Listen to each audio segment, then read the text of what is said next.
दुबार मतदारांच्या बाबत अतिशय धक्कादायक माहिती समोर आलेली आहे। मुंबईमध्ये 11 लाख मतदार आहेत। तुमचं देखील नाव दुबार आल्याचं यादीमध्ये पाहायला मिळतंय। खरं म्हणजे पहिला आवाज जर राहुल गांधींनी उचलला होता पूर्ण देशात, या संपूर्ण निवडणूक आयोगावरती मोठा प्रश्नचिन्ह केलं होतं। त्या प्रश्नचिन्हाला आयोगाने कधीही उत्तर दिलं नाही। उत्तर देत होते ते भारतीय जनता पार्टी आणि गद्दार जे दुसरे पक्ष त्यांच्यावर असलेले ते उत्तर देत होतं। उत्तर अपेक्षित होतं यांच्याकडनं, आयोगाकडनं जेव्हा संपूर्ण देशात आवाज उठायला लागला, त्यानंतर स्वतः आमचे युवा नेते, वरी विधानसभेचे आमदार, आमच्या पक्षाचे युवांचा प्रमुख आदित्य ठाकरेंनी हा आवाज पुराव्यानिशी उचलला। पण त्यावेळेला सुद्धा आदित्य ठाकरेंना उत्तरं भारतीय जनता पार्टीच्या प्रमुख नेत्यांनी दिली। मग त्यांना वेगवेगळ्या नावांनी संबोधायला लागले, त्यांच्या कामाचं खच्चीकरण करण्याचं काम। पण आता तर निवडणूक आयोगाने जे जे बाजू घेत होते त्यांच्या खाडखडीत थोबाडीत मारली। कारण आम्ही आमदारकीला मतदान केलं आणि आम्हाला तुम्ही दुबार ठरवता, म्हणजे नक्की कुठे बसून बोलतेय? ही यादी बनवली आणि हे निवडणूक आयोगाचं काम नाही का? मग त्यांना निवडणूक आयोगाला जे सगळेजण संबोधितात, या कुठला आयोग आहे?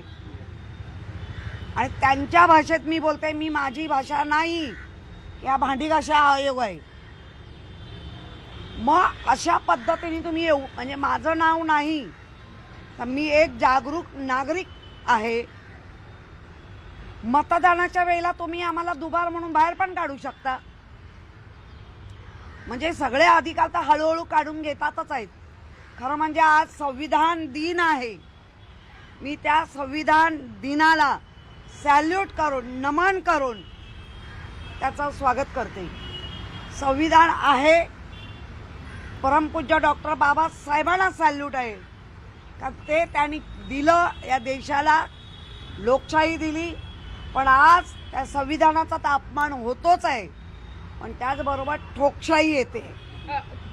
तुमच्या प्रभागामध्ये सुद्धा 8,000हून अधिक मतदार हे दुबार असल्याचं पाहायला मिळते। केवळ वरळीमध्येच मोठ्या संख्येनं हे सगळे जी साऊथ विभागातले मतदार दुबार असल्याची संख्या खूप मोठी आहे। आता जेव्हा आदित्य ठाकरेंसहित सगळे प्रश्न करतायत, तेव्हा महाराष्ट्राचा आयोग मुंबईमध्ये त्यांच्या असलेल्या कामामध्ये मग ते महापालिकेवर ढकलतायत, मग महापालिकेत त्यांच्यावर ढकलते, मग ते केंद्रावर ढकलतंय। म्हणजे आयोगाची ढकलगाडी चालू आहे। आणि हा आयोग ठरवणार या देशाचे आम्ही नागरिक आहोत की नाही, हा आयोग ठरवणार की आम्ही मतदान करायचं की नाही। अशा आयोगाचा मी धिक्कार करते। फक्त तुम्ही सांगा की तुमचं नावासमोर स्टार आहे, म्हणजे तुम्ही दुबार मतदार आहात, आता तुम्हाला हमीपत्र सुद्धा द्यायचं आहे। मी काल जाऊन फॉर्म भरला। आता ठीक आहे, सगळेच मतदार याबाबत जागृत असतीलच, तुमच्या माहितीने आता ते जागृत झाले। पण प्रत्येकाला कळणार नाही माझं नाव दुबारमध्ये आहे का। म्हणजे तो मतदार जर मतदानाच्या दिवशी आतमध्ये गेला तर त्याला बाहेर काढतील। कुठे अजून दुसरं नाव कुठे आहे तुमचं? म्हणजे एक तर तुमचं आता तुमच्या माध्यमातून मी आयोगाला तेच विचारते, माझं नाव मला तर कुठे दिसत नाहीये। मग तुम्ही प्रिंटिंग मिस्टेक करून बाहेर निघणार का? आणि जर प्रिंटिंग मिस्टेक म्हणत असाल तर तुमच्यावर कारवाई का होऊ नये? तुम्ही कोण ठरवणार आहे आम्ही मतदान करायचं, आम्ही कोणाला करू, काय करू, हा वेगळा भाग आहे। पण आम्हाला मतदानाच्या प्रक्रियेत ज्याला सर्वोच्च स्थान आहे त्याच्यापासून आम्हाला वंचित ठेवणार। माजी महापौर होतात, म्हणजे पहिली व्यक्ती म्हणून तुम्ही मुंबईचा प्रथम नागरिक असं असताना तुमचं नाव हे जाणून बुजून केलंय का असा आता संशय आमचा वाढत चाललाय. मुंबईत 103 बार नाव असणारे सुद्धा अनेक मतदार आहेत. 4 लाख लोकांची नावं वारंवार घेतल्यामुळे तब्बल 11 लाख बोगस मतदार तयार झालेले आहेत. 103 वेळा नाव नोंदणी करता पण यंत्रणा काही करत नाही. मग आम्ही तुम्हाला सारखं जे आदित्य ठाकरे प्रेझेंटेशन देऊन जे दाखवत होतो त्यालाही तुम्ही हास्यास्पद घेतलं. तुम्ही म्हणजे जे निवडणूक आयोग आहे आणि निवडणूक आयोगाचे जे प्रमुख आहेत ते 10 तोंड त्यांची भाजपाची बोलल्यानंतर बाहेर येतात. मग नक्की हा प्रमुख निवडणूक आयोग कोणाच्या घरी बसून हे केलेलं कांड आहे असं मला विचारायचं आहे. तुम्ही म्हणतात कोणाच्या घरी बसून केलेलं कांड आहे, मात्र ज्या प्रकारे पत्रकार परिषद या नगर परिषदेच्या वेळेला निवडणूक आयोगाने घेतली होती त्यावेळेला दुबार मतदानावरती आम्ही केवळ फॉलो करतो असं त्यांनी म्हटलं. ते स्वतः काही बोलतात, तो त्यांचं बोलणारं तोंड त्यांचं आहे, पण ही 10-12 तोंड बोलल्यानंतर दिसतंय की ते त्यांचेच विचार घेऊन चालले.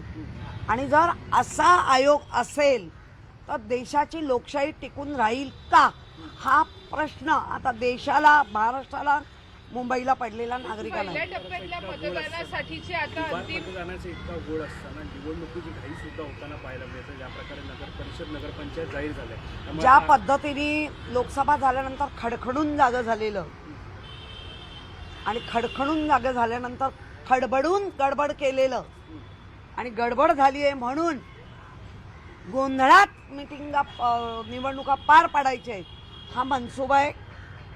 आज सगळ्या पक्षांनी सांगितलं आहे भाजप सोडून की अशा गोंधळात निवडणुका होता कामा नये आणि ह्याला 21 दिवस तरी द्या.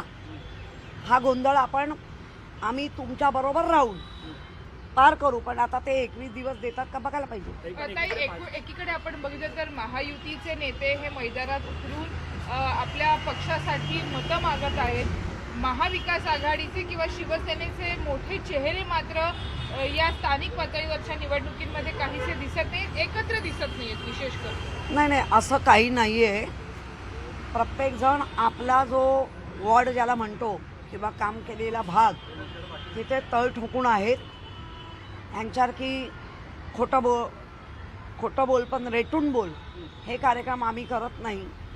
त्यामुळे हा जो घोळ आहे या घोळाला निवडणूक आता आयोग कसा सामोरा जातोय आणि म्हणून निवडणूक आयोगाला जी दूषणं दिली आहेत ती सत्य आहेत असं आता वाटायला लागलं आहे. ताई, तुम्ही आता म्हणताना म्हणालात की भाजप सोडून सर्व पक्षांनी अशा परिस्थितीमध्ये निवडणूक होऊ नये असं म्हटलंय, मात्र त्या भाजपमधीलच काही आमदार आहेत, मंत्री ते सुद्धा म्हणत आहेत की दुबार मतदार आमच्या हो, काल का संध्याकाळपासून त्यांच्या भूमिका बाहेर यायला लागल्या काही आमदारांच्या, मंत्र्यांच्या, कारण त्यांच्या वॉर्डमध्ये पण गोंधळ घातलाय.